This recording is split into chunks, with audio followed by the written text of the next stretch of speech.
हम में से ज़्यादातर लोग यही सोचते हैं कि पेंडेमिक के बाद ये वक्त कोई भी नया बिजनेस शुरू करने के लिए बहुत ही बुरा टाइम है। पर अगर वक्त बुरा है मतलब मुश्किलें भी ज़्यादा है, मुश्किलें ज़्यादा हैं मतलब सोल्यूशन की डिमांड भी बहुत ज़्यादा है। सोल्यूशन की डिमांड ज़्यादा होने का मतलब है बिजनेस के लिए अपॉर्चुनिटीज़ भी उतनी ही ज़्यादा है। फॉर एग्जाम्पल, ज़्यादातर हेल्थ के स्टार्टअप्स ने पेंडेमिक में प्रॉफिट बनाया क्योंकि लोग अपने घरों से बाहर ही नहीं निकल पा रहे थे। जैसे कि बीट ओ, ये डायबिटिक पेशेंट्स में शुगर लेवल को मॉनिटर करता है और इनके कस्टमर इंगेजमेंट 30 से 40% तक बढ़ गई थी लॉकडाउन में, क्योंकि लोग डायग्नोस्टिक सेंटर्स तक पहुंच ही नहीं पा रहे थे। आज हम बात करेंगे ऐसे नए बिजनेस आइडियाज़ की जो फ्यूचर में तो अच्छे बिजनेस आइडियाज साबित होंगे ही, साथ ही पेंडेमिक के बावजूद भी ये बिजनेस आइडियाज़ हमेशा बूम पर रहेंगे। और अगर आप शुरुआत अभी करते हैं तो आप दुनिया से एक कदम हमेशा आगे रहेंगे। Hello guys, this is Nitin this side and we are back again with a happy talk on hot new business ideas that could make you money even during a global pandemic. First idea, home solar energy setup. List में जो सबसे top पर है वो है solar energy installation. India दुनिया के सबसे बड़े एनर्जी कंज्यूमर्स और प्रोड्यूसर्स में आता है और ज़्यादातर एनर्जी कोल और फॉसिल फ्यूल से ही बनती है। पर एनवायरमेंटल पॉल्यूशन की बढ़ती हुई प्रॉब्लम को देखते हुए और एनवायरमेंट को हो रहे नुकसान को देखते हुए क्लीन एंड ग्रीन एनर्जी की सोर्सेज की डिमांड फ्यूचर में बहुत ज़्यादा बढ़ने वाली है, क्योंकि गवर्नमेंट भी धीरे धीरे ऐसी पॉलिसीज़ इंप्लीमेंट करने वाली है जिससे हमारा एनवायरमेंट सेफ रहे। और इसी वजह से धीरे धीरे सोलर एनर्जी की डिमांड बढ़ती जा रही है। आपको बस शुरुआत करने के लिए एक सेल्स प्लान बनाकर कम से कम 100 लोगों के सामने रखना है, और अगर 10 लोग भी आपके प्लान से खुश होकर आपको एडवांस देते हैं तो बस हो गया। उसी से आपको सोलर पैनल्स खरीद कर शुरुआत कर देना है। और अगर आप डिटेल में जानना चाहते हैं सोलर बिजनेस के बारे में तो आने वाली वीडियो का वेट करें, जिसका लिंक मैं डिस्क्रिप्शन में डाल दूंगा। सेकेंड आइडिया, एक एथनिक ई कॉमर्स स्टोर, यानी पुराने कल्चरल आइटम्स का ऑनलाइन स्टोर। जैसे जैसे हम जीवन में आगे बढ़ते जा रहे हैं वैसे वैसे हम हमारे कल्चर और संस्कृति के पास आने की कोशिश कर रहे हैं, और इसी वजह से ना सिर्फ इंडिया में बल्कि इंडिया से बाहर भी एथनिक और कल्चरल प्रोडक्ट्स की डिमांड बढ़ती ही जा रही है।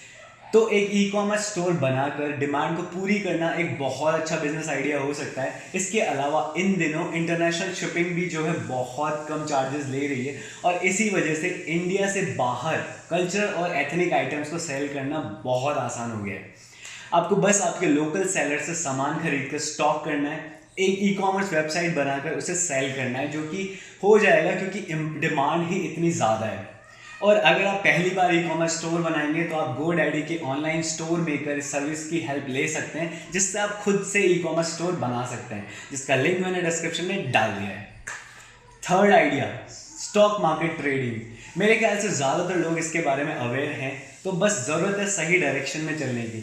आपको पता है स्टॉक मार्केट ट्रेडिंग एक स्किल है, और एक स्किल तो धीरे धीरे सीखी जा सकती है। तो यह पहले जैसा नहीं है, क्योंकि इसे सीखने के लिए काफ़ी सारे ऑनलाइन कोर्सेज भी अवेलेबल है। बेस्ट कोर्सेज का लिंक मैंने डिस्क्रिप्शन में डाल दिया है, जिनकी फ़ीस भी काफ़ी कम है। आपको बस एक डीमैट या ट्रेडिंग अकाउंट खोलकर शुरू कर देना है। और एक ज़रूरी बात, स्टॉक मार्केट की बात करें तो नॉलेज इज़ पावर। तो बिजनेसेस के बारे में, बिजनेस न्यूज़ और बिजनेसमैन्स के बारे में पढ़ना बिल्कुल ना भूलें, वो बहुत ज़रूरी है। Fourth idea, compliance and regulation consultancy to e commerce stores. अब ये क्या है? ई कॉमर्स और ऑनलाइन स्टोर्स इंडिया में बढ़ते ही जा रहे हैं, राइट? तो इन्हें रेगुलेट और मॉनिटर करने के लिए एक्सटर्नल हेल्प की ज़रूरत पड़ेगी, ताकि स्क्रीन के पीछे कुछ गलत ना हो सके। और इसी वजह से एक नए और बढ़ते हुए करियर के रूप में ये सामने आ रहा है।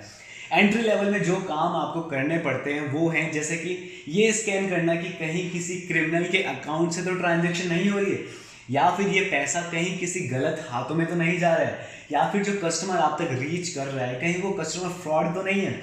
और लॉ एजेंसी जो नए लॉज लेकर आती है, जो नए रूल्स लेकर आते हैं, उनके इम्प्लीमेंटेशन और रेगुलेशन को ध्यान में रखना। तो चिंता मत करिए, इसकी भी ट्रेनिंग होती है, जिसका लिंक मैंने डिस्क्रिप्शन में डाल दिया है। Fifth idea, 3D printing. 3D printing एक बहुत ही नया और इंटरेस्टिंग आइडिया है जो इंडिया में अभी अभी पॉपुलर होना शुरू हुआ है, और इसी वजह से 3D प्रिंटर्स की कॉस्ट भी कंपटीशन की वजह से धीरे धीरे बहुत कम होती जा रही है। तो आपको बस एक छोटा सा स्पेस लेना है और एक 3D प्रिंटर लेना है और ज़रूरी हार्डवेयर्स खरीदना है। बस उसके बाद आपको आपकी मार्केटिंग करनी है। हालांकि जो कॉस्ट है वो आपके 3D प्रिंटिंग के फीचर्स पर भी डिपेंड करेगी, जैसे कि इलेक्ट्रॉन बीम मेल्टिंग, या फिर सिलेक्टिव लेजर सिटरिंग, या फिर फ्यूज डिपोजिशन मॉडलिंग। इंस्टाग्राम पर आपने देखा होगा 3D प्रिंटेड सेल्फीज और 3D प्रिंटेड मिनिएचर्स वगैरह जो है, 3D प्रिंटेड जो मूर्ति तरह की चीज़ें होती हैं, वो उनका बिजनेस बहुत तेज़ी से बढ़ता ही जा रहा है। 3D प्रिंटेड कपल्स भी आजकल बहुत सेल हो रहे हैं। तो आप शुरुआत में 30 से 40 हज़ार का एक अच्छा सा 3D प्रिंटर खरीद सकते हैं और फिर अपने बिजनेस को धीरे धीरे नए सोल्यूशंस देकर आगे बढ़ा सकते हैं। Sixth idea, outsourcing. आउटसोर्सिंग मतलब वो प्रोसेस जिसमें हम हमारी कंपनी के कुछ काम दूसरी कंपनीज को हायर करके करवाते हैं ताकि हमारे कॉस्ट कम हो सके।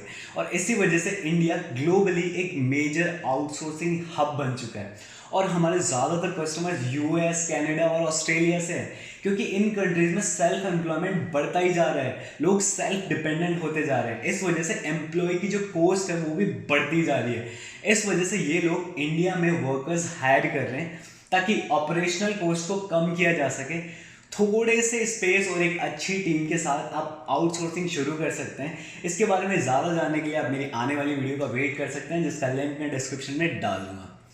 Seventh idea, making and selling digital products, यानी डिजिटल प्रोडक्ट्स को बनाकर बेचना। डिजिटल एरा जो है बढ़ता ही जा रहा है, हम धीरे धीरे डिजिटल होते ही जा रहे हैं, तो डिजिटल प्रोडक्ट्स की डिमांड भी बढ़ती ही जा रही है, जैसे कि ई बुक्स या फिर ऑनलाइन कोर्सेज या फिर एप्स, मोबाइल एप्लीकेशंस और गेम्स। अगर आपको इनमें से किसी में भी इंटरेस्ट है तो क्यों ना उसे बनाकर बेचा जाए। तो बस आपको ये देखना है कि आप किस तरह के मार्केटिंग करके आपके डिजिटल प्रोडक्ट को बेचेंगे। एप्स और गेम्स डिज़ाइन करने के लिए आप गूगल प्ले एकेडमी के फ्री कोर्सेज के साथ शुरू कर सकते हैं, जिसका लिंक मैंने डिस्क्रिप्शन में डाल दिया है। और ऑनलाइन कोर्स बनाने से लेकर बेचने तक की डिटेल में मेरी बनाई गई वीडियो को देखने के लिए आप डिस्क्रिप्शन में दिए गए लिंक पर जाकर चेक कर सकते हैं। आप खुद का एक अपना ऑनलाइन कोर्स बना सकते हैं और उसे सेल कर सकते हैं successfully. Eight idea, blockchain backed bank ledger. ये एक ऐसा बिजनेस है जिसकी डिमांड आने वाले टाइम में बहुत ज़्यादा बढ़ने वाली है, क्योंकि डिजिटल पेमेंट्स और ई कॉमर्स स्टोर्स और क्रिप्टो करेंसीज के दौर में एक ब्लॉकचेन बैक्ड बैंक होना बहुत ज़रूरी हो गया है, ताकि ई कॉमर्स स्टोर्स को ये पता लग सके कि उनका पेमेंट का ओरिजिन क्या है, उनका पेमेंट कहाँ से आ रहा है, उसका एंटी डिसेंडेंट वेरीफाई कर सकें और ज़्यादा तेज़ी से ई ट्रांजेक्शन्स कर सकें। Ninth idea, book keeping. Book keeping का मतलब है किसी कंपनी के फाइनेंशियल ट्रांजैक्शंस का रिकॉर्ड रखना। इसमें आप दूसरी चीज़ों का भी रिकॉर्ड रखते हैं, जैसे कि कंपनी के ऑपरेशंस या फिर कंपनी के इवेंट्स। बेसिकली बुक कीपिंग का मतलब है कंपनी में हो रहे इवेंट्स और ट्रांजैक्शंस वगैरह का रिकॉर्ड रखना, कंपनी की चीज़ों का एक रिकॉर्ड मेंटेन रखना।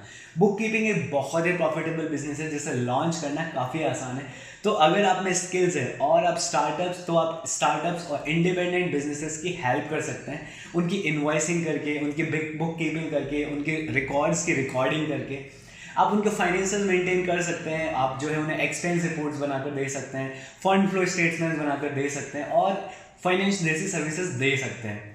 तो हमने बात करी 9 हॉट न्यू बिजनेस आइडियाज़ की जो पेंडेमिक में भी हमेशा बूम पर रहेंगे। So this is it for the happy talk guys. यहाँ तक देखने के लिए, यहाँ तक साथ रहने के लिए आपका तहे दिल से शुक्रिया। I wish you all a very happy life ahead.